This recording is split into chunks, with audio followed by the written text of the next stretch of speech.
തുടങ്ങും. ഇപ്പോഴും ഇത് പറഞ്ഞ പോലെ ഇത്രയും മാറിയെങ്കിലും കംപ്ലീറ്റ് ആയിട്ട് എനിക്ക് ക്യൂർ ആവുന്നുണ്ടായിരുന്നില്ല. വൈറ്റ് പാച്ചസ് പോലെ ഡിസ്കളറേഷൻ ഇപ്പോഴും ഉണ്ട് ഇവിടെയും. അത് ഇതിൽ കാണാൻ പറ്റുന്നുണ്ടോ എന്ന് എനിക്കറിയത്തില്ല. അപ്പോൾ ഈ വൈറ്റ് പാച്ചസ് മാറുന്നുണ്ടായിരുന്നില്ല. അതിൽ എനിക്ക് മനസ്സിലായി തുടങ്ങി സ്കിൻ ഇമ്പോർട്ടൻ്റ് ആണ്, ശ്രദ്ധിക്കണം. ഒരു ഫംഗ്ഷനൊക്കെ പോകുമ്പോൾ റെഡി ആകുമ്പോഴാണ് എനിക്കത് റിയലൈസ് ചെയ്യണത്, ഇമ്പോർട്ടൻ്റ് ആണ്, നോക്കണം എന്നുള്ളത്. പിന്നെ ഞാൻ വിചാരിച്ചു നോക്കാം, കറക്റ്റ് കെയർ ചെയ്യാൻ തുടങ്ങി ഞാൻ.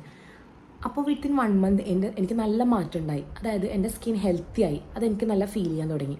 കാരണം ടാൻ കുറഞ്ഞു, കുരുക്കളൊക്കെ പോയി, ഡ്രൈനെസ് മാറി. അങ്ങനെ എൻ്റെ സ്കിൻ എനിക്ക് തന്നെ ഒരു കോൺഫിഡൻസ് ഉണ്ട്.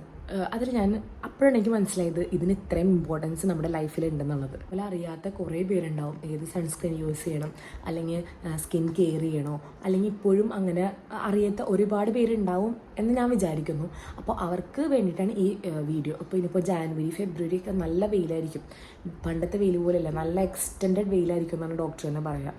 അപ്പോൾ അതിനെ പ്രൊട്ടക്റ്റ് ചെയ്യാനായിട്ട് കറക്റ്റായിട്ട് നല്ലോണം വെള്ളം കുടിക്കുക, സ്കിൻ നന്നായിട്ട് നോക്കുക. അല്ല ഒരു നേരം സൺസ്ക്രീൻ തേക്കുന്നവരുണ്ടാവാം, പിന്നെ കുഴപ്പമില്ലെന്ന് പറയും. പക്ഷെ അങ്ങനെയല്ല, ഇത് കറക്റ്റായിട്ട് ഫോളോ ചെയ്താൽ എല്ലാവർക്കും റിസൾട്ട് ഉണ്ടാകും. കാരണം അത്രയും സൺബേൺ അടിച്ച എൻ്റെ ഫേസിൽ നിന്ന് ഞാൻ പറയുന്നത് ഞാൻ പെർഫെക്റ്റ് ഓക്കെ ആണെന്ന് ഞാൻ പറയുന്നില്ല, പക്ഷേ I am happy and I am confident now.